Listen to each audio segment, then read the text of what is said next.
So now, welcome. I'm glad to have here a very, very competent panel, and we are glad to have here Edilson dos Santos Jr. So we convened Junior from Refugee Radio Network from Hamburg. But you will explain the whole story in a short way. But yes, let's come later on that. Then I will present you Charlotte Altenhöhner. You are from the Council of Europe. Hello, Charlotte. And thanks again for helping for this conference, by supporting it also. She will talk about Council of Europe's activities in this field and also about research which has been done on the reporting on refugee issues. Then we have with us Brigitta Busch from Vienna University.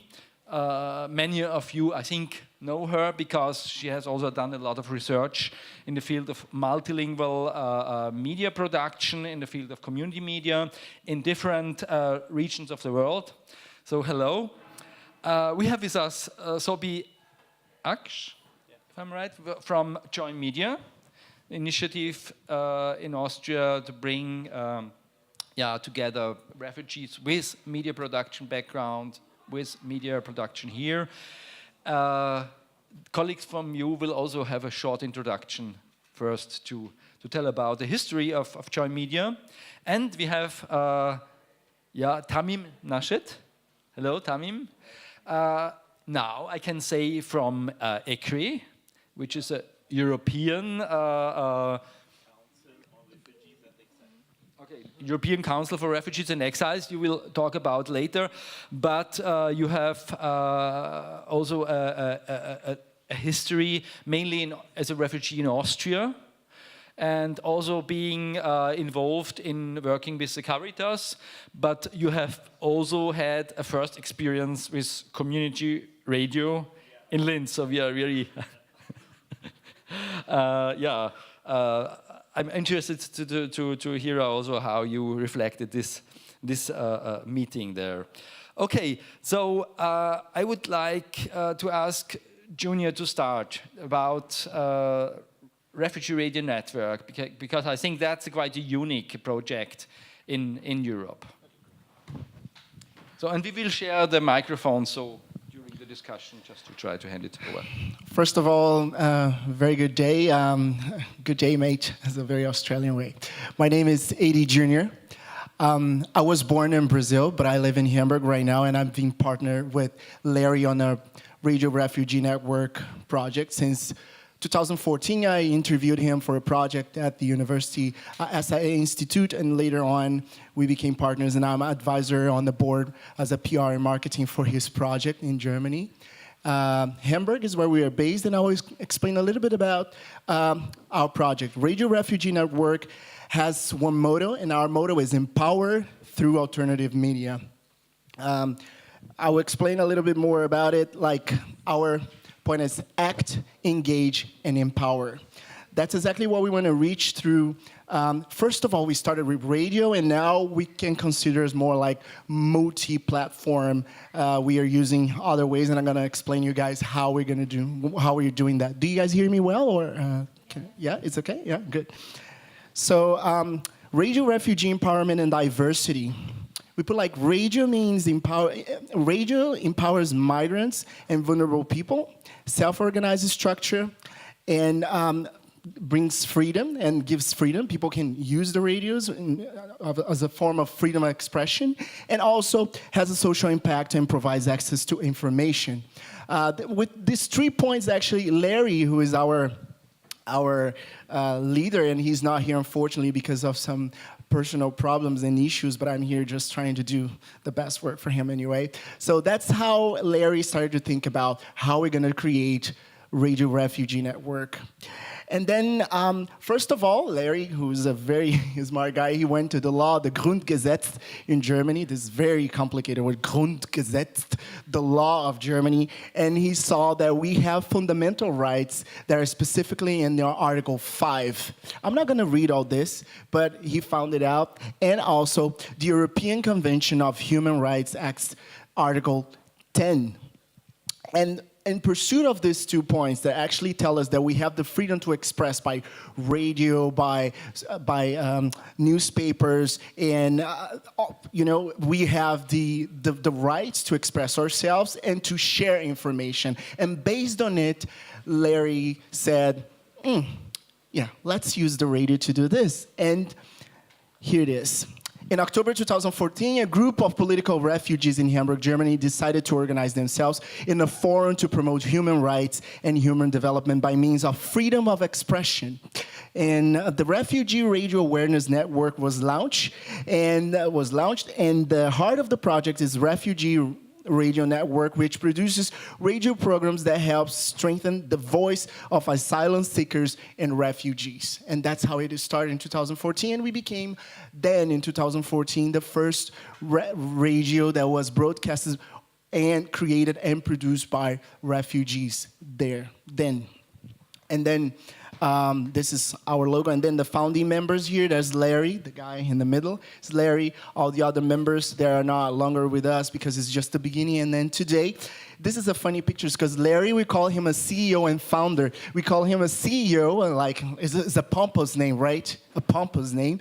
But because he's a multitasking guy and he started all by himself, like with his own money and like, let's do this, we really call him the CEO. You're the CEO. And it was like, but we don't have a big office, a big company. We don't want to be a big office or a big company. But we say, you are the boss. And we call him the CEO due to respect of everything he's achieved. And I'll show you guys what he's done with this group. And then social media has actually, that's why we're here, brought us the plural access to information. YouTube, Facebook, Twitter, Instagram, SoundCloud. And we are using all those open sources to reach people, the radio plus the open sources, like, and this is our numbers. Our outreach has been our website that we have 4,000 visitors per week and 58,000 views on Facebook, 3.3 likes, 3.3 people that are actually following us on Facebook, 700 followers on Twitter, 900 followers on Instagram, and more than 1.2 million listeners by SoundCloud. We have other networks, but if I put here all the networks we use, we're going to be the whole day just talking about networks that we try to share information. And how we do that, we are based in Hamburg, and we mostly use the FSK 93.0, that is the radio in Hamburg, that is a community radio in Hamburg. And from that radio, we use as a platform, also TIDE, that is also a public one, and Lübeck FM, but mostly we use my FSK, and from there we can use our network to share information to other radios, and we use as a partner. So like we have in Vienna, Berlin, Munich, Marburg, Stuttgart, and around the world. We've been featured at the UN Radio, UNESCO World Radio Day, Radio Laura, Switzerland. Al Jazeera did a big piece on us, and BBC World Service. The production has been so far of 220 audio interviews, 65 episodes. I'm giving you a lot of numbers, but keep up with me. 65 episodes, 3 and now 4 episodes of TV magazine talk show that I want to show you guys, and 70 video interviews. That's what's going on right now in Hamburg. We're producing a lot of content to bring people in various platforms and bring them the content about the refugee situation. And I will tell you why exactly.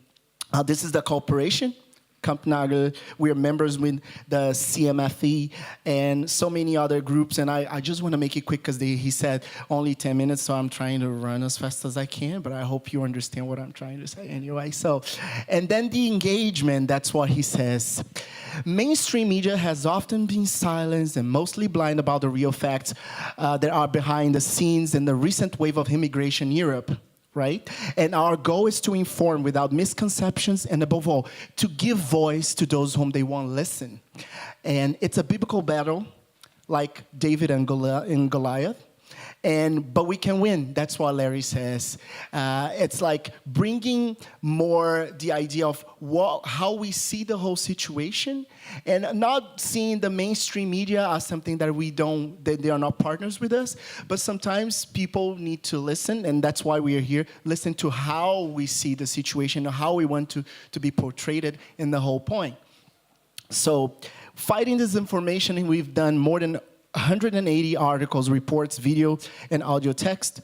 We've been in Al Jazeera, the Zeit, various, 180. I can tell you so many numbers here. And we are engaging in participation as well. We've been Integration High Style Hub in this program in 2016. We've been part of the refugee protest discussion 2015 and 16. Part of engaging with the community, Bucerius Law University and the University of Hamburg Bucerius Law School and University of Hamburg. Also engaging through workshops, more than 70 workshops organized in Germany, Austria, Italy, France, Luxembourg, and France again, because I mistyped that totally. So France just once.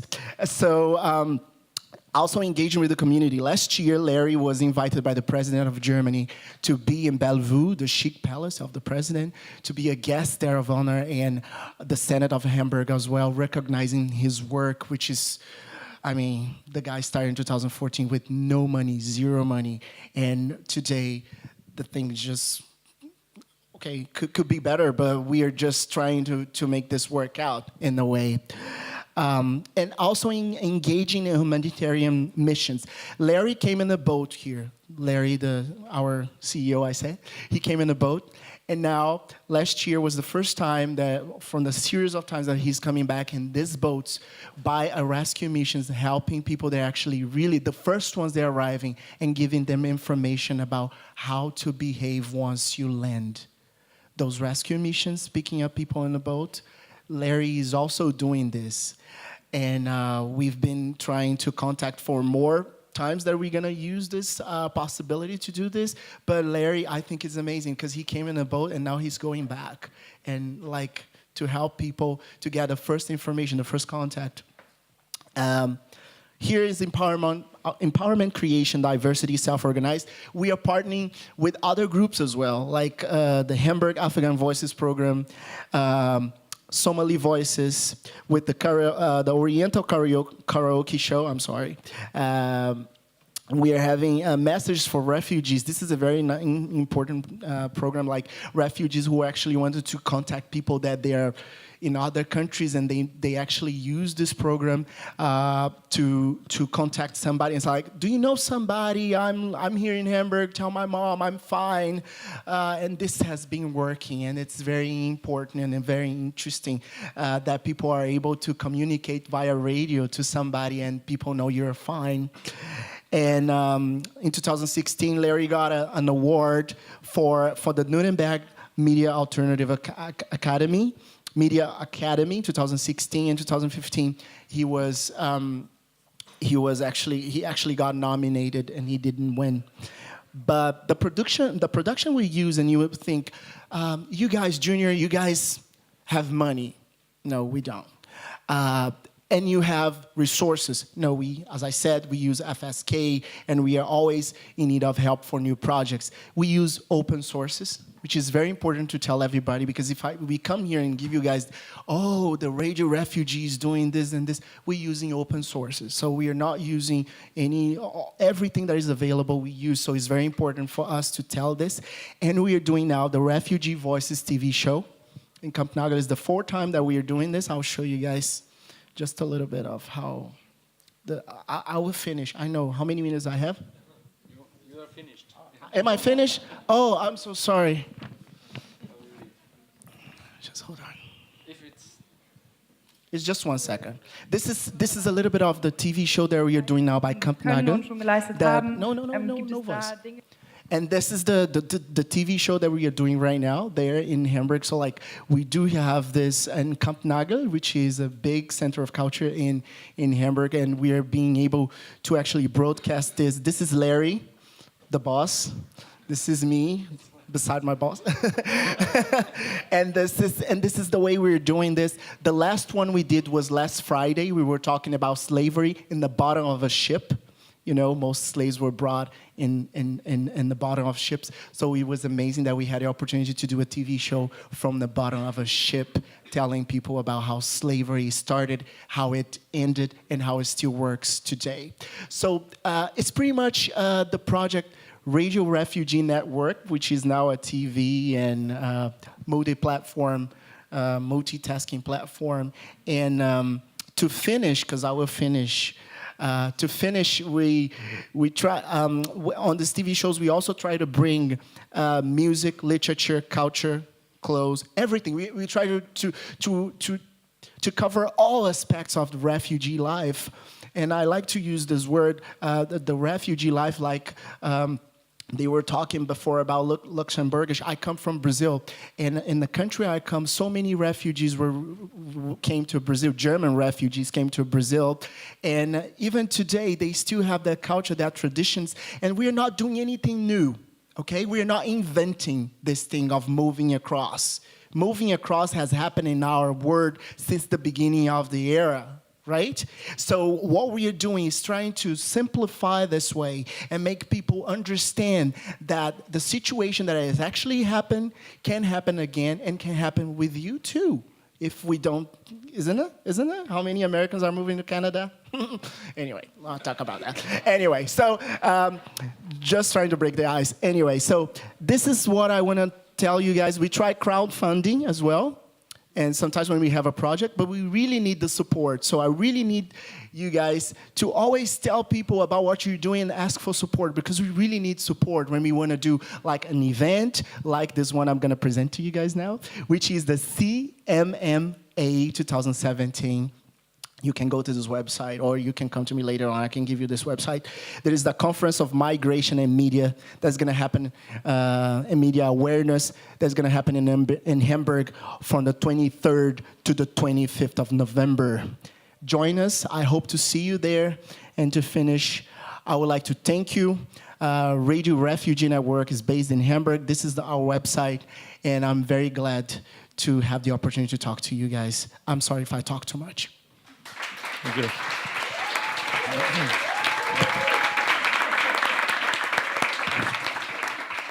Thank you, Junior. This was great. You managed it really great to talk quickly, yeah? For others, it would have taken much more time, yeah? Boss will be proud of you. Okay, so let's switch to Join Media. Sobi is with us here, but Jonas wanted to say just some few words about the history, but really very, very short, without I'll keep it short and simple. And actually, not I wanted to say things, but Sobi asked me to say some things in the beginning. Otherwise, it would feel strange for me to step in front and speak as the first one. There are too many white male European people on panels, so it would be strange to step in front. Exactly. But Sobi doesn't know the thing how everything started. So, Join Media, what are we doing? The basis is there is so much media reporting about refugees, so much stuff about asylum, about flight reasons and so on. But there are so many professional media people and journalists that have to flee. In some cases, they are maybe one of the first people that have to flee out of the lack of freedom of expression, information, and so on. So out of the studies, mass media and communication science, from the University Institute in Vienna, we somehow thought, where are actually the media makers that had to flee themselves? Why aren't they telling the stories? Where are they?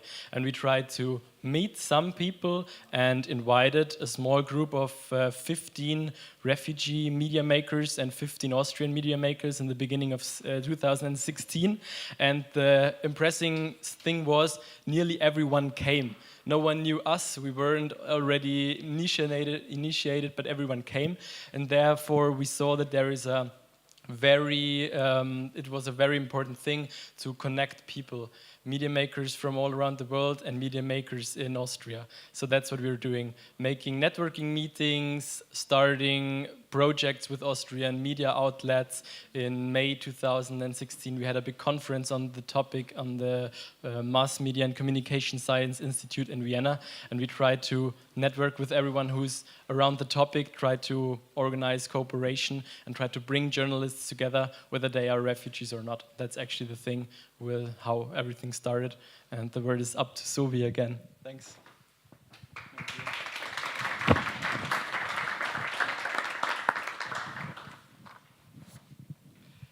So, what's your personal story of Joy Media? Well, first of all, my name is Sophie. I'm a Syrian filmmaker, and I've been here since like about 2.5 years.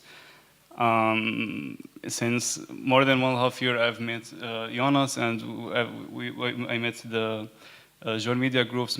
Went at the first of their meetings. It was super helpful to get in connect with a lot of people from journalism, media makers, also from like migrants as me who came here and who have this passion to create something which helps the others, as Join Media was some an exchange connection between the Austrians, the Austrian journalists who needs more information about the migrants, and me, we as newcomers, refugees who also need new connections in our new country. So my story is I have kind of different story, which I was living with my father after my father divorced. My mom came here and married a Syrian Austrian guy. And first, when the war started in my city in Aleppo, I was after 1 year of the war started, there was a lot of problems. I was wanted to the military and so on, and I needed to flee. So I had the hope I went to Turkey, and I've waited there 2 years, waiting of getting legally. Get a legal way to come here, as my mom was here, and that maybe she gets me an invite for a visa or something. And I've stayed there for 2 years long waiting for it. Actually, I want to notice that my little brother was also with me, so I was taking care of him. And yeah, after 2 years, I said, yeah, well, it's enough. My brother is not in school anymore, and I'm working. I was working as hell all the day. I needed to bring my brother to his mother, and as I also didn't see my father then after I left Syria. So I've also went in this journey as all refugees. I don't know, it was many times, 3 years ago wasn't at this refugees crisis where the borders opens, but I came through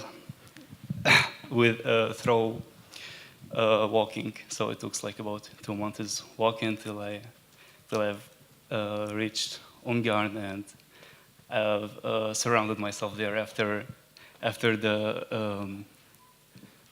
Schlepper, the smuggler didn't came as we was too many, and just two cars came to the point where they needed to check to take us in the car to Austria. So they didn't come, and we stayed at the street till I have searched for the police, and I have surrounded myself.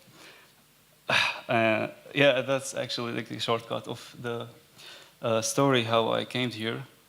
And since then, I started to do what I love. Since I was in school in Syria, and I came here when I was 18. And since then, I had really this passion to be in film, and I have this goal to study directing, film directing, and I've started with journalism to create. I started with something to be more creative, upgrade my skills, and also help the other people, like as I understand the both perspective, the both sides, the refugees and maybe like still learning about the Austrian cultures, but somehow that I'm being a bit more integrated. So and I've started with some journalism. I've created Civilmedia. It was too helpful to connect a lot of people, and as also for Zakaria, he also got a lot of connections and went through Bieber to the journalism, and we made really cool stuff, which on social media and Bieber magazine, really cool story about showing the different things, different culture. Also, Zakaria made like a report, five different things between the Syrian and Austrian culture. So small things which make it easier for us to understand. And went then from that was from to maybe 1.5 years, and I have started then we had that idea about also similar program as in Dimaj, and we have started on it from 1.5 years. We have also like filmed 2 episodes with a film production company, but. Unfortunately, there's a really low budgets here in Austria, really low support, so we are still waiting for it. Otherwise, I was like all my days just training on video edits, I started to do short films, and now I have, and now like the last thing where I've applied for animation and multimedia art school, and so I'm gonna spend the 3 next years in this school, hopefully, after a long journey. And that's it. So, okay, thank you. More for later. Well, there was already the keyword mentioned by Junior about the question of human rights oder Grundrechte. Yeah. The human rights are the basis of the Council of Europe. We just learned last week at the Media Against Hate workshop in Olsztyn that it's not easy to teach human rights and what it means in the different levels, and that they are also contradictory in a way sometimes, and that there are also limits for freedom of speech and freedom of information when it comes to hate speech, but not only that. Yeah, and well, the Council of Europe commissioned a study or got a study from the LSE, from the London School of Economics, about the portrayal of refugees in the mainstream media. I think that might be very in contrast what we have heard here now from the community media. Could you just give us an idea about, maybe short also, what's your task at the Council of Europe, and then give a short overview about the results of this study? Thank you. Yes, my name is Charlotte Altenhöhner, and I'm in the Media and Internet Division at the Council of Europe. Maybe before I come to the study, I tell you very briefly what the Council of Europe does in the area of freedom of expression. Freedom of expression, as Junior mentioned already, is of course one of the very important rights in any democratic society. It's supposed to be one of the cornerstones, really, of a democratic society, Article 10 of the European Convention on Human Rights, which of course applies to everyone, so not only to citizens, but to anybody in the territory of the 47 Council of Europe member states. And human rights, indeed, is one of the basics of the work of the Council of Europe, and then our other 2 pillars are really democracy and rule of law. The freedom of expression, as you also said, includes the right to seek, receive, and impart information. And we work on the promotion of the freedom of expression from very many different aspects. I just mentioned two, maybe. One is the Safety of Journalists platform, where the Council of Europe is gathering information on journalists in the different member states who are whose human rights are violated in the course of their work. And according to a study that we just published now, overall the safety of journalists and the fear of censorship for journalists is growing in the member states. And when we think of Turkey, Georgia, Ukraine, the situation of journalists in the Council of Europe member states is actually becoming quite alarming. That's one aspect where we work. The other is, of course, promotion of media. Media are one of the very important institutions in democratic societies. They have the public watchdog function, and the idea is really that they inform, that they are pluralist, diverse, independent, that they help citizens formulate political opinions, informed opinions that are context specific, that understand what is happening. They develop their political opinions and then they vote, and that is, of course, the circle, so to speak, of any democratic society, to have an informed electorate. Therefore, we look very much also at media and what media is doing, and we are, of course, very aware of the power that that the media have, in particular the mainstream media, in their shaping of public opinion. And in that context, we have been looking at how media reflect or how they portray important events. And one of these for instance, right now there is a study on terrorism, not to equate the two, but we are also looking right now at how media, what role they play in reflecting on what security overall and what terrorism is doing in European societies. In 2015, our division commissioned a study with the London School of Economics to look into the portrayal of the refugee crisis in the media. And in order to do that, the idea was to have a kind of cross-European perspective. Clearly, one cannot look at everything, but we looked at 8 countries and 2 mainstream media in each of those countries, and also 2 Arabic language newspapers in Europe. And they analyzed how the media portrayed the events over mainly between summer of 2015 and the end of 2015.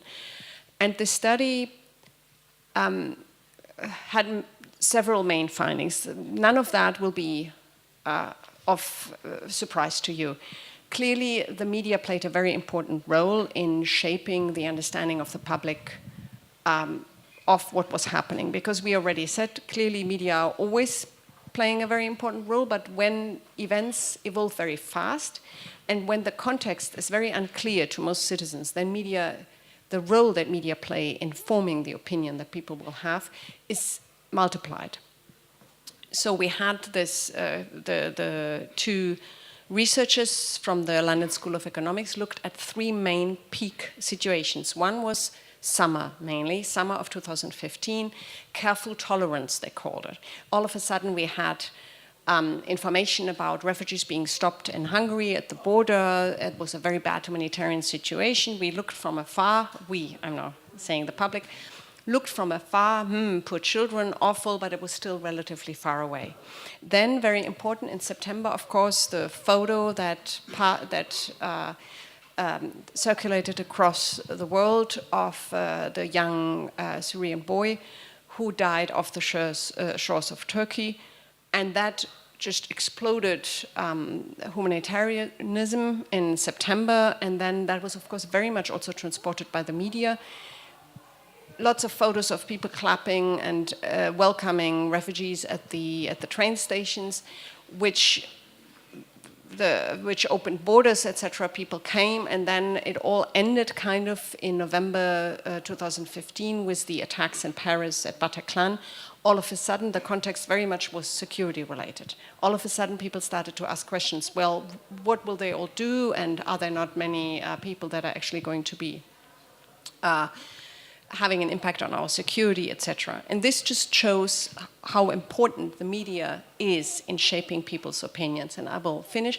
Just important maybe to say that across these articles and over 1,200 articles in these different media outlets were analyzed. The report is called Media Coverage of the Refugee Crisis. You can find it on the Council of Europe website. Overall, there were very few voices of refugees actually represented in the media. Maybe not so much for lack of want, but also for lack of time, for lack of know-how, for lack of understanding how to access refugees and how to give them a voice and how to speak to people who came straight from the boats, for instance. If at all, then it was usually a reporter who wanted to make a story about a family with many children, and then he found a woman with many children. So it was very much the view of the reporter that was put on the people that he interviewed, which was portrayed then in the media. There was a little bit of regional variety, which is interesting. The countries, Serbia and Greece, who were closer to the countries of origin, generally showed more sympathy and more understanding. And the study, the conclusion is that with more context understanding, better reporting is done also, because it is more understood where people come from, why they're coming, what the context is also to the already existing communities in the receiving countries, etc. For the Council of Europe, this study showed that the work that the Council of Europe has been doing before in terms of trying to help media be more diverse, be not only having the white male expert on the economic situation, for instance, on stage, but also women and others who know just as well about the economic state of something, that all that work has not yet really been used a lot by mainstream media. And still, diversity in the media is relatively low. So we are now looking at different ways of how we can help mainstream media learn from the lessons that are learned by all of you in community media, in media that come from different initiatives such as we have heard, Join Media, etc., Refugee Radio Network, to bring them together, because it is of course important to bring these lessons to the broader public and not just have them within the community media scene, so to speak, which is already quite informed, but to bring it really to the mainstream. And this is why we are now also having a follow-up study, and you will hear more about that. Thank you. Sorry, I was a bit long. Thank you. Charlotte, the key word was already the follow-up study. So we discussed after our first meeting last December, where we were talking about this result of the LSE study, how the experience within the community media sector could be also shown, and how it could be also researched in a way what it means for refugees to be connected to community media. So we found a research question more or less, which role do media in general and community media in particular play for refugees and migrants in response to their particular needs and with regards to their fundamental rights to information and to freedom of expression. And that's the basis for quite a small study, which was now commissioned some weeks ago to be realized by Commit. And Brigitta and Jonas from Vienna University, they are already working on the study. So Brigitta, I would ask you just to give some first ideas, what you heard about in interviews and your... Right, thank you, Helmut. We are concerned, and this links very well with what Junior said earlier, of course. We are mainly concerned how newly arrived can access their right to information and can exert their right to freedom of expression. In particular, for us, this means feeling recognized and respected by media as integral part of the audience, with the specific linguistic repertoire and with the accumulated experiences and knowledge. This means, second point, maybe access to information that are necessary for coping with the new environment. We've heard a lot about that, and we know actually that community media here very much provide such an access. The third point would be possibilities of gaining a stance from where to speak and develop a voice that is heard. So again, we've had quite a few examples this morning where this is possible. So we want to explore the role of community media also in this context. Just a small question maybe for the discussion this afternoon. As we can see that in the context of freedom of expression, community media are extremely important. The question is of how do people get in contact with the community media? I mean, I was thinking, I don't know, maybe one would need leaflets in certain places, or how does one know when one is a newly arrived person how to participate and where to find access. So what we are doing at the University of Vienna with this small study is that we do semi-structured interviews focusing on media practices and on lived media experience and exploring media repertoires. So basically we want to know what role do different media formats and genres play. What do daily media routines look like? In how far do offers correspond to information needs, expectations and desires? And also we want to know what possibilities or barriers exist to participation and self-representation.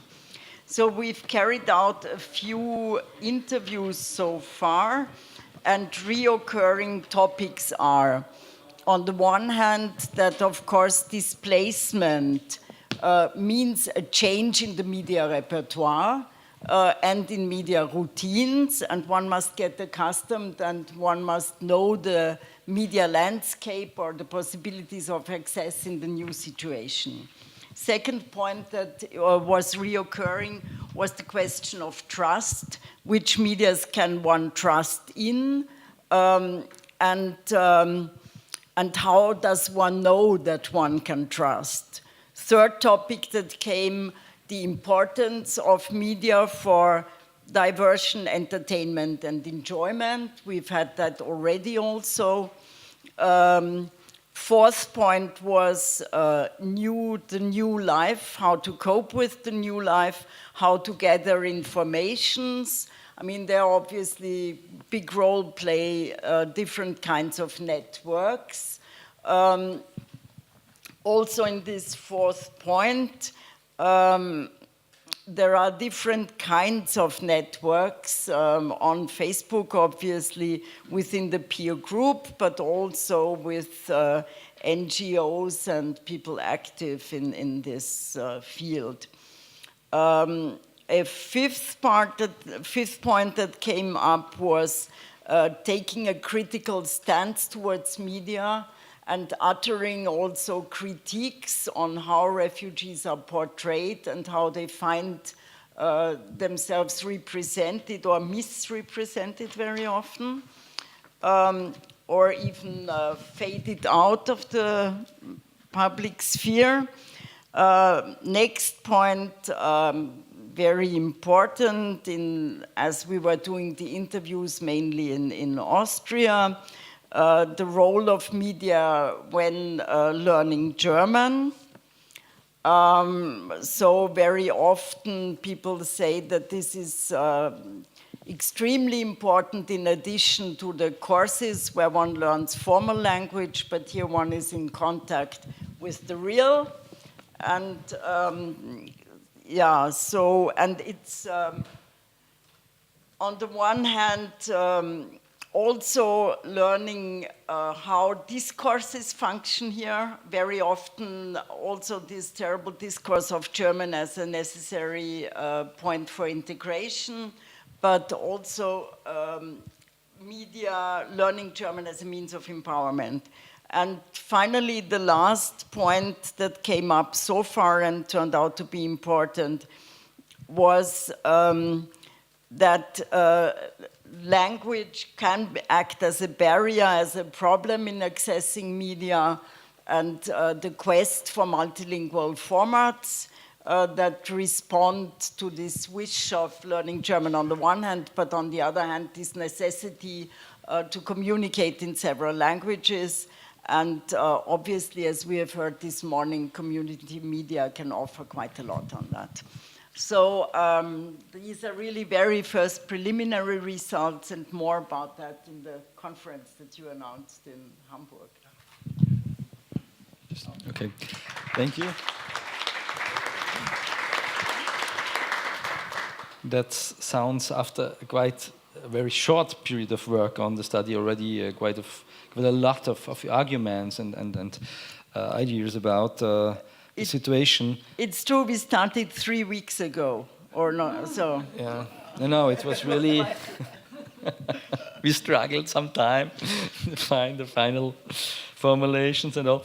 No, that's really a promising project, and I'm also very curious about, and I have to say, there will be also, your study will be added by kind of a collection of short portrayals of refugee media projects all across Europe, which will be done by Nadia Beladi from CMFE in Switzerland. So, and we're really looking forward to see and to present all that at the conference in November. So I hope to see you, many of you there also.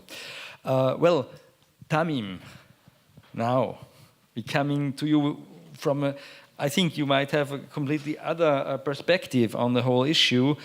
You've been in Austria quite a while and worked for Caritas in the field of supporting refugees.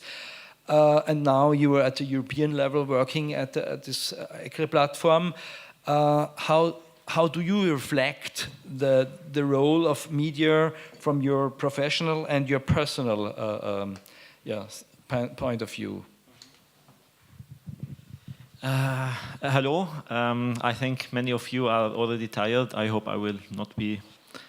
I will not talk long.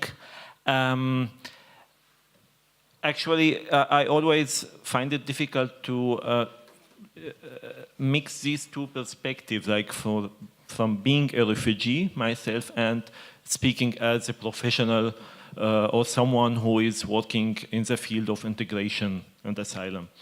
When I will reflect to your question about the role of the media, because I find it also very important what you have said, so shaping the public opinion, consciously or unconsciously sometimes. And here is a dangerous thing.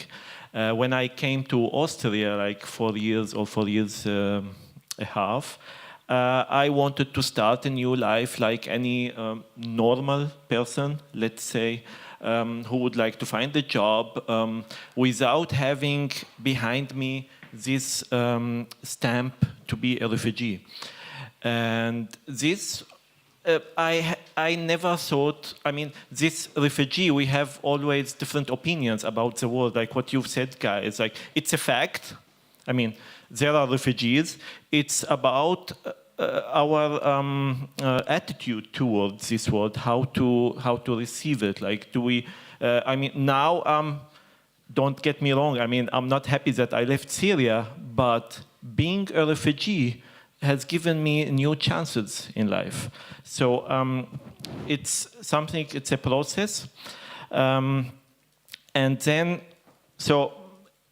Because of the media, after like 2 years, I had the feeling I have been transformed. So I went through a transformation from being a Syrian or normal human being like all of you into being a refugee. with prejudice, with different opinions, different images. And what I would like to focus on is also the word like integration and inclusion. I was so happy, like when I think Solomon at the beginning, they said, okay, we want to include people because we need patience, we need to understand each other's. It's not about just integration, because integrations, because of the media maybe, refugees, why do they hate this word? Because they have the feeling many things are being imposed on them. For example, it's relative, it's different from one country to another. Sometimes you have the feeling, I had this feeling, for example, like there are people, or because of the media, they are trying to impose new values on me. They are trying to impose or to enforce me to practice specific jobs, which I don't want to do, maybe. And the question is this inclusion or integration? The challenge is, I think, is how to give enough space for refugees to be part of society and have the freedom of deciding. So like to get empowered, for example, to take the responsibility, to have the choice, like the freedom of expression, also freedom of choice. Like I would like to work as, I don't know, like an artist, for example. And what you see now, like different programs in different countries where they are trying to put like so ready-made boxes where they try to put refugees in these boxes and not giving them the choice.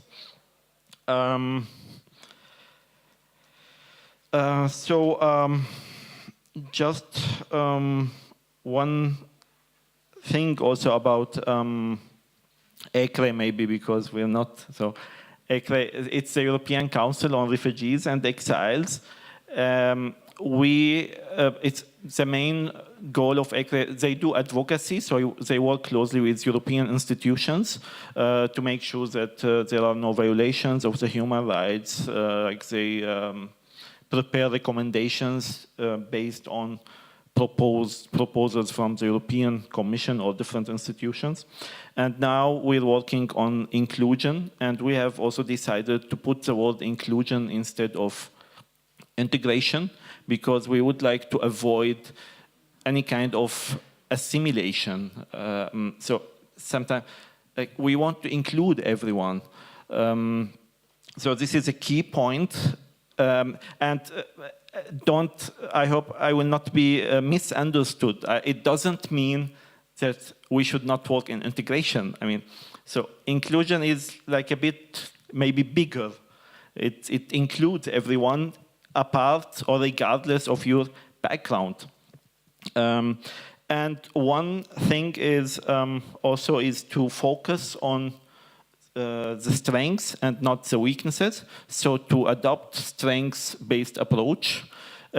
Most of the projects focus on the problems and they try to find solutions. And we forget, and here I go back to these ready-made boxes or we forget that these people have different background and we need to make use of the richness of diversity, because without this diversity, we would not be able to grow together. So this is a key point, to focus on the strengths and develop, not always problems. Okay, sometimes I need to stop. So, and back to the media, I was discussing this with Paul from Radio Orange. The question, and you guys also already mentioned it, is how to let people know that there are so many projects, even like the newcomers. I was talking with Paul and we were wondering, do people how do we know if people are listening to these radio channels? How do we know that people are really getting information? So it's how to let them know about these programs. One more thing which I would like to mention is it's great that we are trying to give refugees a chance to speak or to talk, but are we addressing the other sectors of societies? It means, since I've been working, I worked for Caritas, and always I see the same volunteers, same people who are active in this field, which is normal. And on the other hand, there are people who are not willing to talk, who are not willing maybe to cooperate, and they don't have to, they must not. But are we listening to their questions, maybe? So this should be maybe should be addressed from the media. Are we addressing all sectors of societies or not? And how to do it, like how to step out of our comfort zone and have the courage to talk to people who didn't want to talk to me, maybe, as a refugee or as a project working on refugees projects. I had a very, I think we were talking about this experience with Radio Fro. Thank you. We were, like, I think 2 months ago or last month. And Helmut also helped with organizing it. I had the chance to participate in, what do we call it in radio? Workshop. And I was the moderator. We did it in German. It was live. And this experience of enjoying this freedom of expression was something new, great. It was the first time in my life that I have the feeling, okay, I can say what I want now. It's live. It's just live. And so to give the chance to such projects, such workshops are really, I believe, before I couldn't imagine how it would be. But now I understand being live and to play with this sound also, I think. So I think this was great, and people like me, I come from Syria, so in this Arabic culture, because of the political situations, it's something completely new for most of people. We didn't have this freedom of expressions in our countries in general, and I'm enjoying it now. So that's why there is a potential to make use of it, and I hope it will go further. Yeah, I think we give space for questions because I can talk more. Thank you. Thank you.